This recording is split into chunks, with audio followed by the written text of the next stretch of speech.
Hello everybody, welcome to an episode of the Dragon's Lair. And this is a special episode as it's an unboxing, but it's an unboxing I went down to the gaming store and bought.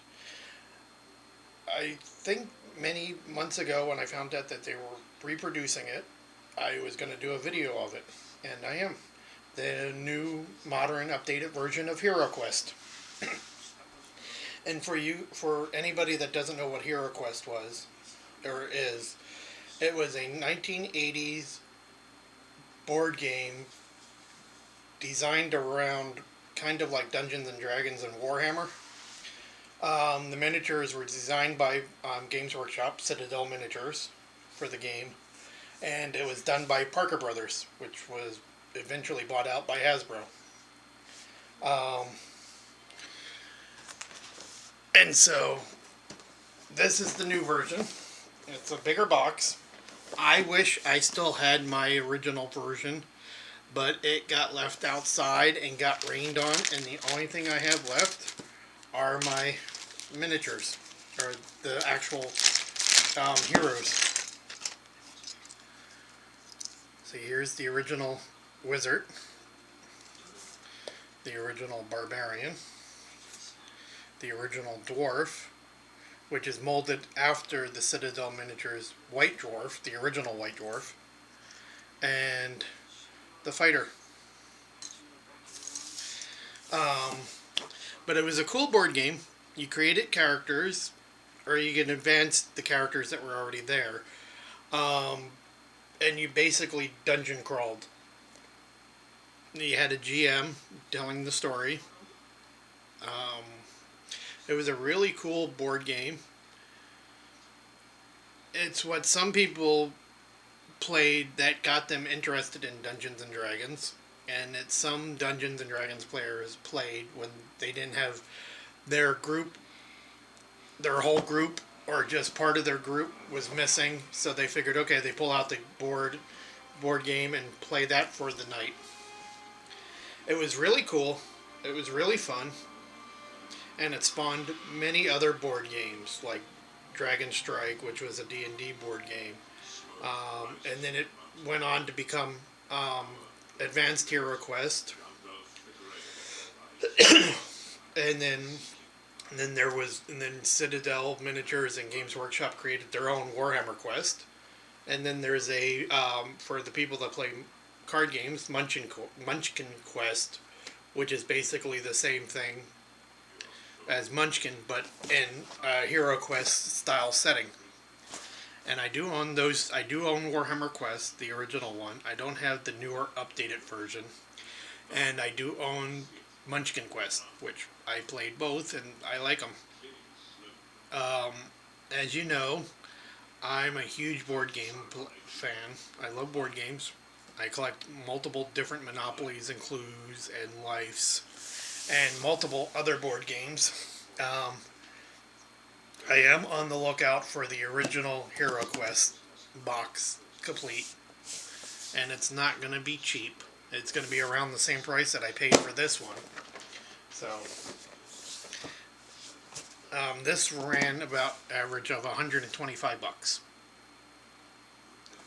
And the original pieces, most of the scene settings were cardboard with plastic toppers. The miniatures were good. Like I said, I liked the miniatures, and I never painted these ones. I do have other ones that are painted like this, because there was Dungeon Strike, which had the same type of miniature, and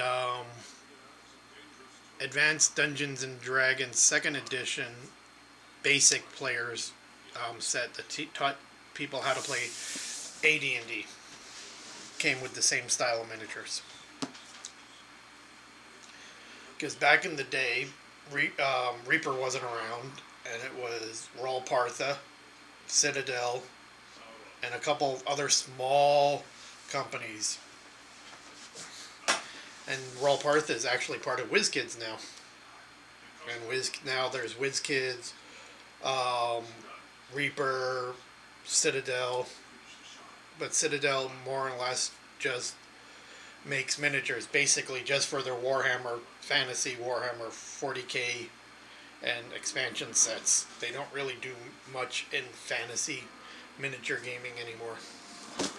So, other than that, let me clear part of the table off so I can open this. So, this is the back of the box. This shows you everything that you get. And it's still done in the old style. Oops. It's still done in the old style.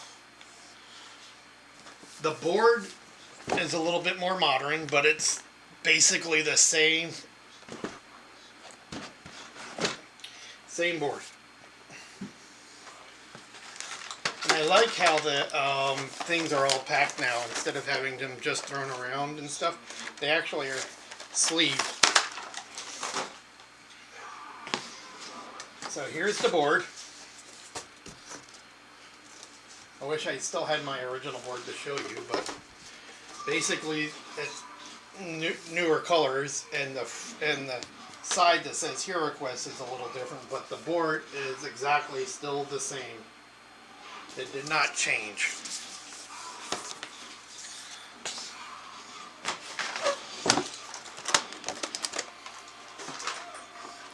So this is basically the GM screen. It's got all the important stats and stuff on it.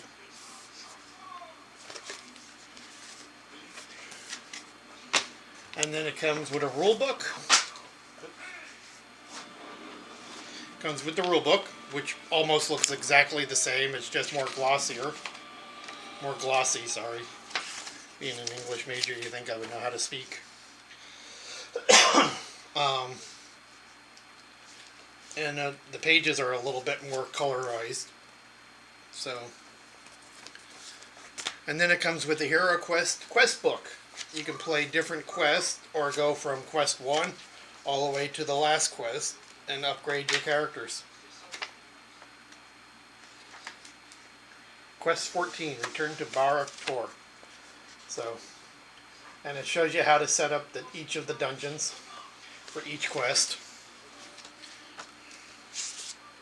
And this is a little bit more updated than the original one. The original one was like on regular printer paper, folded and stapled. But it shows you what each symbol is and what part of the box you get, and you can design your own dungeon layout and your own quest. And these are the different monsters. It's got its own little monster manual in the back. And a little story. And it's produced by Hasbro's Avalon Hill. And for the people that don't know what Avalon Hill is, Avalon Hill was a historical gaming company. They made historical board games or historical tabletop games like World War II, 1812, a bunch of those, and then Avalon Hill was bought out by Hasbro years ago. And they kept Avalon Hill around to keep the historical gamers happy. So, and then you get the little punch outs. So, and then the box to put it all in, which is cool because you can carry everything in the box and then not have to get like an extra card sleeve box. You may when they start producing the other expansions, and I think there is an expansion for HeroQuest coming out that'll give you more miniatures, more heroes, because right now it's stuck with the classic original 4. So slide it out, just the same artwork, but here are the miniatures. The original one came with Femors, which were a Warhammer fantasy race, and since they're not, this has nothing to do with Citadel Miniatures anymore, it comes with like Cthulhu-esque abominations sea abominations. So, but let me pull out the miniatures. Okay, so here's the new wizard compared to the original. Oops, sorry. See, there's the two different wizards, the old and the new.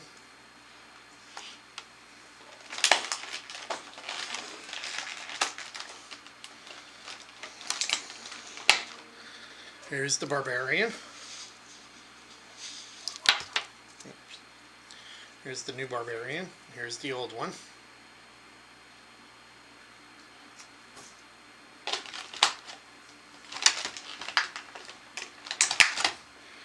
Here's the new dwarf. And here's the original dwarf.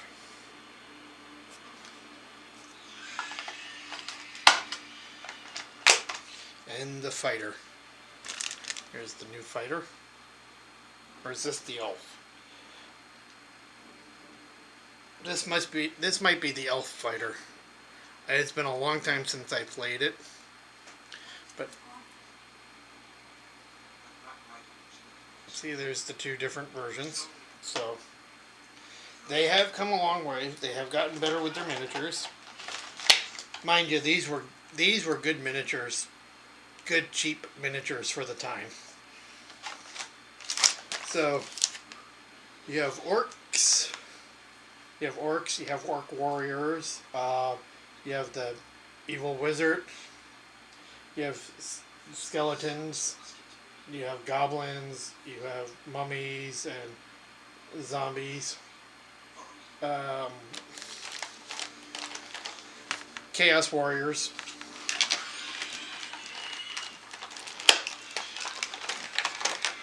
a gargoyle that looks more like a demon, but you have a gargoyle.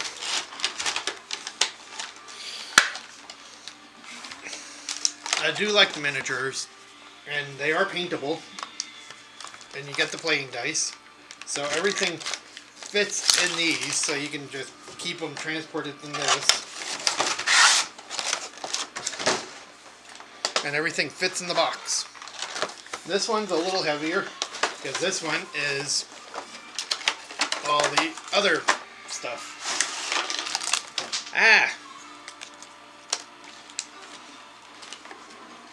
My cards. Sorry, hold on one second. There we go.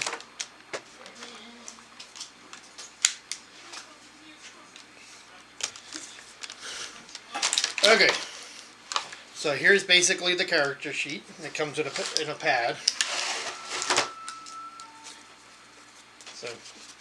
So you can create multiple characters.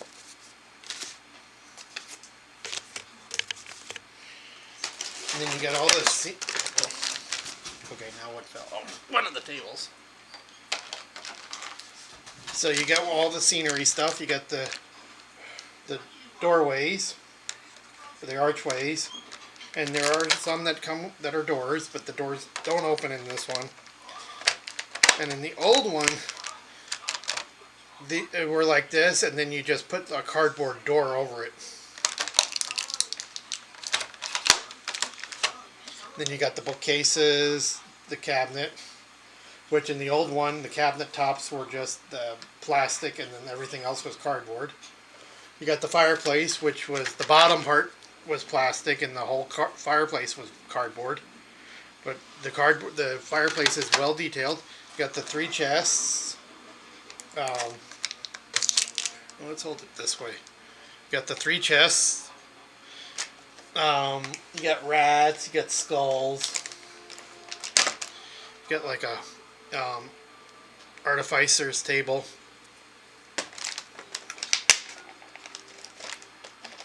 weapon rig, tables, a chair or a throne, depending on what you want to use it, the rack, the altar with the book on it.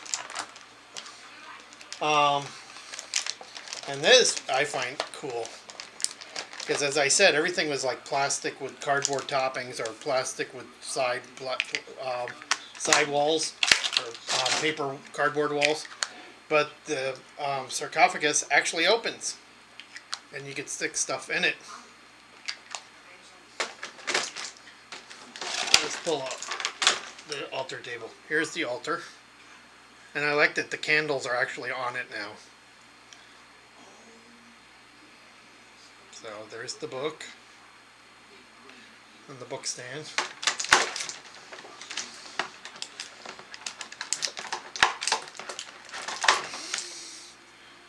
The rack.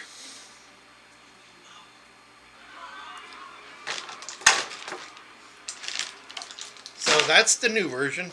And it comes with cards. I wish, like I said, I wish I had a copy of the old version to show you all the differences. Let me separate these cards that fell all over the place now.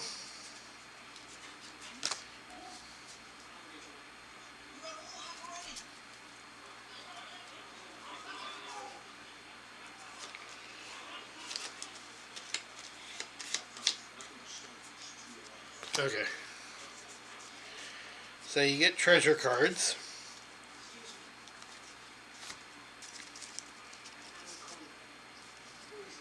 There's treasure cards, which show you different treasures. Keep forgetting where the camera is. So,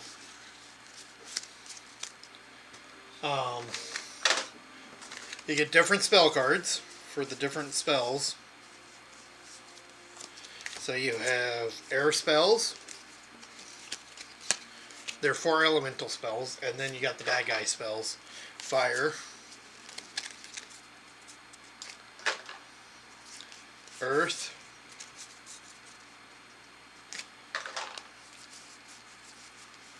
water.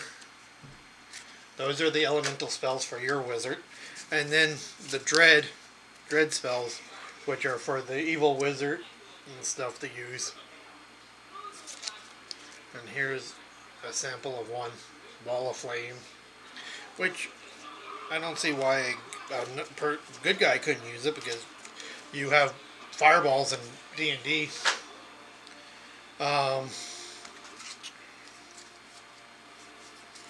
You get equipment cards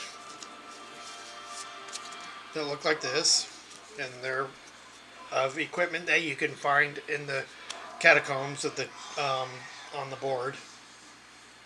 So there's like crossbows, chainmail, broadsword, bracers, battle axe, a dagger, hand axe, and they're all typical of what the original board cards looked like, the board game cards, with just a little bit more updated protection on them.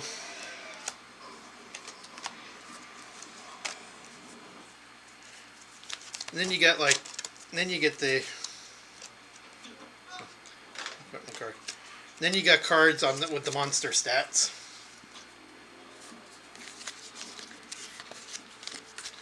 Really? Yeah, there we go.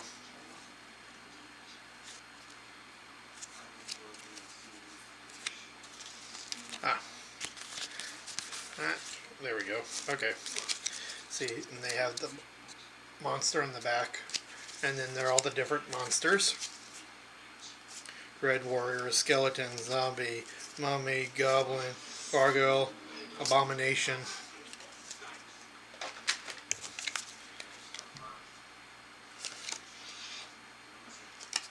Then there's artifact cards.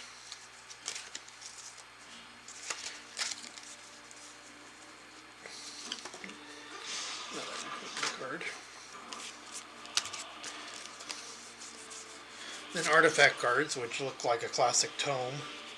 And then you have like Borin's armor, Rod of Telekinesis, Elixir of Life, Fortune's Longsword. So,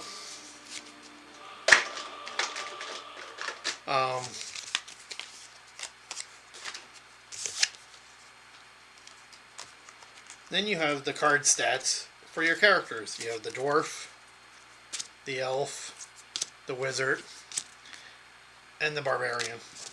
And you use these to start with, and then you can use the character sheets to advance them. So you don't have to keep playing the same game over and over again. Your characters advance with each level, like they do in D&D or any other role-playing game, basically. And then you have the turn cards, which you give to every player to show you the turn.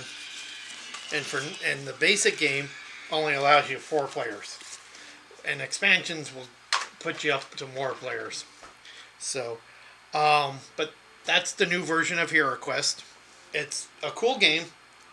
Can't wait to get my gaming group to try it, because most of the gaming group is like 34 and under. So, but I enjoyed it when I played it when I was a kid, and it was a fun game. It kept you out of trouble. It kept you inside the house. It kept you out of trouble, even though I'm glad that YouTube and social media was not around when I was a kid in the 80s, because that would suck. But if I do get a good copy of the original Hero Quest, I'll do another video showing you the original Hero Quest, and then you can come back and look at this one and go, oh, hey, some of the stuff, it's all looks the same, but it's a little bit more better. It's better quality and lasts longer and improved better. Let's say that. So I hope you enjoyed this video. Stay tuned, because I'll be getting the dungeon quest or the dungeon crate probably within a week.